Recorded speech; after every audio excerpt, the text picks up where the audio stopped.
Guys ফার্স্টেই বলি যে আমাদের চ্যানেলে যে সমস্ত ইভেন্ট হয়, যেমন দেখছো যে এখন আর্টিস্ট লিগ চলছে বা অন্যান্য কম্পিটিশন বা ধরো প্রমোশন ক্যাম্পেইন যেটা চলছে তোমরা জানো, তো এগুলোর উপর যদি তোমার কোনো ফার্দার ডাউট থাকে বা কোনো কিছু আস্কিং থাকে বা ধরো কোনো ড্রয়িংয়ের তুমি কোনো থিমের ওপর কাজ দিতে চাইছো, যদি এরকম কোনো কমেন্ট থাকে তাহলে আমি বলবো যে প্লিজ তোমরা আমাকে হোয়াটসঅ্যাপে এটা নিয়ে মেসেজ করো। হোয়াটসঅ্যাপ আমার নাম্বারও আছে বা তুমি ডেসক্রিপশানে গিয়ে ওখানেও লিঙ্ক পেয়ে যাবে। কারণ কী হয় যে ইউটিউবে মানে কমেন্ট করো, সেটা নোটিফিকেশান সবসময় আসে না, তো তাদের স্কিপ হয়ে যায় বা অনেক সময় আমি ক্রিয়েটার স্টুডিও সবসময় ওপেনও করি না মানে উইকে, তো তাতে কী হয় প্রচুর অসুবিধা হয়ে যায়। তাই জন্য বলবো যে তোমরা যদি আমাকে হোয়াটসঅ্যাপে মেসেজ করো তাহলে খুব ইজিলি রিপ্লাইও পেয়ে যাবে। আর কল করার খুবই দরকার হলে তাহলে প্লিজ একটুখানি 3 to 6 PM এর মধ্যে কল করবে। তাও কখনো কখনো আমার 5টার সময় অনলাইন ক্লাস থাকে, কিন্তু তাও আমি 3 to 5 PM এর মধ্যে হলে কী হয় তখন লাঞ্চ টাইমে আমি ইজিলি সবার ফোন কল অ্যাকসেপ্ট করি। বা যদি তুমি রাত 10টার পরও করো তখন আমি অ্যাকসেপ্ট করে নেবো, কিন্তু গাইজ টাইম শিডিউল পুরো ফিক্স থাকে অনলাইন ক্লাসে, তাই জন্য বলবো ওই টাইমে ফোন করো না গাইজ। গাইজ আমাদের এই ওয়ার্কটা তোমরা জানোই যে কিছুদিন অনেকদিন আগে আমি আউটলাইনটা দিয়েছিলাম, তারপর অনেকেই কমেন্ট করেছে, মেসেজ করেছে দাদা তুমি এর কালার ভিডিও কবে আনবে। তো গাইজ দেখো এই ওয়ার্কটা করতে যথেষ্ট টাইম লেগেছে, তাই জন্য দুটো পার্টে, তো তোমরা জানোই যে আমি প্রত্যেকটা পোস্টার ওয়ার্কই দুটো পার্টে করি, একটা উপরের পোর্শন করি তারপরে নিচের পোর্শন করি, কিন্তু এই ওয়ার্কটাও যথেষ্ট টাইম লেগেছে। তো আজকে গাইজ আমি ওপরের পোর্শনটা করবো আর একটা পার্ট আমি ধরে দেখাবো, বাকিগুলো সিমিলারলি ওইভাবে সেম টু সেম কালারিং করতে হবে, তাই কালারিংয়ের কমপ্লিট আইডিয়া পেয়ে যাবে, তাই ভালোভাবে ভিডিওটা দেখো। সো গাইস এবার আমরা কালারিং করবো আর আমরা 3টে পোর্শন তোমরা দেখতেই পাচ্ছ, আউটলাইন ভিডিওতে আমি দিয়েছিলাম যে 3টে পোর্শন, আর 3টে পোর্শন খুবই ইম্পর্টেন্ট, 3টে রিজন দিয়েছিলাম। তো এবার গাইস আমি এখানে কালার করবো। এবার কালারটা আমি একটা দিকটা আগে দেখিয়ে দিই, কারণ ওটাই খুব মানে টাফ আছে আর প্রচুর লেন্দি হবে, তাই ভালোভাবে দেখো কালার কীভাবে করছি। কালার একটুখানি আমি বলবো যে পোস্টারে যখন কালারফুল করবে না তারও আরও বেশি ইন্টারেস্টিং লাগবে, আর ব্যাকগ্রাউন্ড খুব ভালো ডিটেলসে দেবে, কারণ এখানে দেখো সেরকম কিছু নেই, জাস্ট হাত আর কী বলবো মানে জাস্ট হাত আছে আর কিছু মোবাইলের শেপ আছে। তো এখানে দেখতেই পাচ্ছ ফার্স্টে আমরা ওপরটা পুরো অরেঞ্জ কালার মেরে দিয়েছিলাম, তার উপরে একটুখানি ক্রিমসান রেড দিয়ে জাস্ট হালকা মতোভাবে শেড করেছি। ভালোভাবে দেখো তোমরা অন্যান্য পোস্টারে আমার এরকম শেড দেখে থাকবে, তো কীভাবে করছি জাস্ট ওপর নিচে সাইডটাতে একটুখানি ক্রিমসান রেড দিয়ে করে দিয়েছি। এবার এইভাবে গাইজ আমরা বাকি সাইডগুলোকেও করছি, যেমন এর পরেরটা দেখছো গ্রিন দিয়েছি, তারপরেরটাতে আমরা ব্লু দিয়েছি। আচ্ছা এখানে এরকম কেউ ভেবো না যে এখানে আমি ইন্ডিয়ান মানে ফ্ল্যাগের মতো কাজটা করছি, হ্যাঁ গ্রিন অরেঞ্জ ব্লু এরকম চলে এসছে, কিন্তু আমি ওই রকম ভেবে কিছু করিনি। তাহলে তোমরা চাইলে ওই পোর্শনটা মানে একদম ওই সাইডটাকে গ্রিন করতে পারো, মিডিলটা ব্লু করতেই পারো, কিন্তু আমি ওই রকমভাবে সেরকম ভেবে ওইটা করিনি। বাট এনিওয়ে এবার গাইজ আমরা কি করবো, এখানে এই পোর্শনটা করবো। গাইজ এই জায়গাটা খুব ভালোভাবে দেখবে, কারণ এটাই কিন্তু খুব ডিটেলসে বোঝার আছে যে এই যে আমি হাতের কালারটা করা, তারপর ধরো এই মোবাইলের পোর্শনটা করা, মোবাইলের স্ক্রিনের কালারটা করা, স্ক্রিনে কী কী লেখা আছে ওইগুলোকে বোঝানো। তো গাইজ আমি আউটলাইন ভিডিওতেও দিয়েছিলাম, আউটলাইন ভিডিওতে বলেছিলাম যে স্ক্রিনে কেন কীভাবে লিখতে হবে।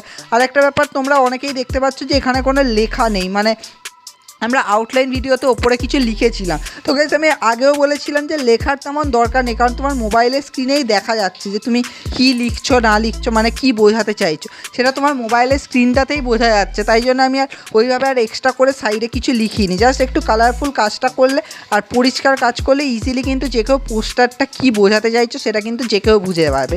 তাই জন্য আমি বলবো যে সেরকম কিছু লেখার দরকার নেই, বাট হ্যাঁ এখানে হাতের কালারটা কিন্তু ভালোভাবে ফলো করো, যেহেতু এখানে বেশি কিছু নেই তাই হাতটা শেড দিতে হবে, মোবাইলটা একটু ভালোভাবে শেড ফেড দিতে হবে, ব্যাকগ্রাউন্ডগুলোকে শেড দিতে হবে, এইটাই গাইজ আমাদের মেনলি এখানে কিন্তু কাজ করতে হবে। তো ভালোভাবে দেখো তোমরা ক্লিয়ারলি আইডিয়া পেয়ে যাবে। হাতটা যেমন দেখতেই পাচ্ছ আমরা ইয়ালো আকার দিয়েছি, তারপরে ফার্স্টে যেমন আমরা ওই ফার্স্ট স্টেপ সেকেন্ড স্টেপ করি ওই রকমই কাজ করছি, হাতটা শুকিয়ে যাবে, তারপরে হাতের ওপর আমরা একটুখানি ব্রাউন দিয়ে ডিটেলসে শেড করবো, এরকমভাবেই গাইজ কাজটা করবো। তো ভালোভাবে দেখো তোমরা কমপ্লিট ডিটেলসে পাবে, আর নিজেরাও বাড়িতে ট্রাই করবে, ভিডিওটা দেখতে দেখতে ট্রাই করলে আরও বেশি কী হবে তোমরা টাইমেও সাথে কমপ্লিটও করতে পারবে না, তো খুব টাফ হয়ে যাবে, কারণ এই ওয়ার্কটা কিন্তু যথেষ্ট ধরে করার আছে। আর সেকেন্ড পার্ট তো আসবেই, কিন্তু ফার্স্ট পার্ট খুবই ইম্পর্টেন্ট। একটা সাইড করছি, একটা সাইড করলে তোমরা ভালোভাবে বুঝে যাবে বাকি জায়গাগুলো কী করতে হবে, জাস্ট স্টেপ বাই স্টেপ দেখতে দাও, তোমরা কমপ্লিট আইডিয়া পেয়ে যাবে।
সো গাইজ আই হোপ তোমরা উপরের পোর্শনটা প্রপারলি বুঝতে পেরেছো। এবার গাইজ আমরা সেকেন্ড পোর্শন মানে নিচের দিকটা যেখানে হ্যাকিং এর পোর্শনটা ওই জায়গাটা ভালোভাবে দেখাবো। তো গাইস একটা কথা বলি যে তোমরা মাস্ট আউটলাইন ভিডিওটা ফলো করবে, কারণ দেখে হয়তো মনে হচ্ছে তিনটে খুব সিম্পল ডিজাইনে কাজ হয়েছে, তারপর পোস্টারটাও খুব সিম্পলভাবেই করেছি, কিন্তু আউটলাইনে আমি বলেছি আউটলাইন ভিডিওটা তোমরা আমার পোস্টার ড্রয়িংয়ের একটা আলাদা প্লে লিস্ট আছে, ওই প্লে লিস্টে পেয়ে যাবে, ওতে ইজিলি তোমরা আইডিয়া পেয়ে যাবে। আর গাইস ফাইনাল যে পার্টটা, যেটা সেকেন্ড পার্ট আসবে, ওটা মাস্ট ফলো করবে, কারণ ওটার ওপরেই কিন্তু বেস করে কিন্তু পুরো পোস্টারের কিন্তু কনসেপ্টটা দাঁড়িয়ে আছে। আর ওটা কিন্তু অন্যরকমভাবে আরও কিছু এক্সাইটিংভাবে কালারিং হবে, তাই ওই ভিডিওটা মাস্ট ফলো করবে। ওই ভিডিওটা খুব তাড়াতাড়ি আসবে। আর এই পোস্টারটা ভালো মতো বাড়িতে রেডি করো, যারা এই পোস্টার ওয়ার্কটা নিয়ে কাজ করছো তাদেরকে বলবো যে তোমরা এই ওপরের পোর্শনটা ভালোভাবে রেডি করো। আমি খুব ধরেই কাজটা দেখিয়েছি, হাতের শেডিংটা, তারপর ব্যাকগ্রাউন্ডটা, প্রত্যেকটা পোর্শনে আমি আস্তেই কাজটা করেছি, কিন্তু বাকিগুলো আর দেখাইনি, কারণ সেম জিনিস ছিল আর অনেকটা টাইমও কনজিউম হচ্ছিল, তাই জন্য। আর নেক্সট পার্টটা কিন্তু গাইজ মাস্ট ফলো করবে, কারণ নেক্সট পার্টটা কিন্তু খুবই ইন্টারেস্টিং আছে, আর ওটা কিন্তু আরও মানে অনেক কিছু বোঝানোর আছে, তাই জন্য বলবো নেক্সট পার্টটা কিন্তু কেউ মিস করবে না।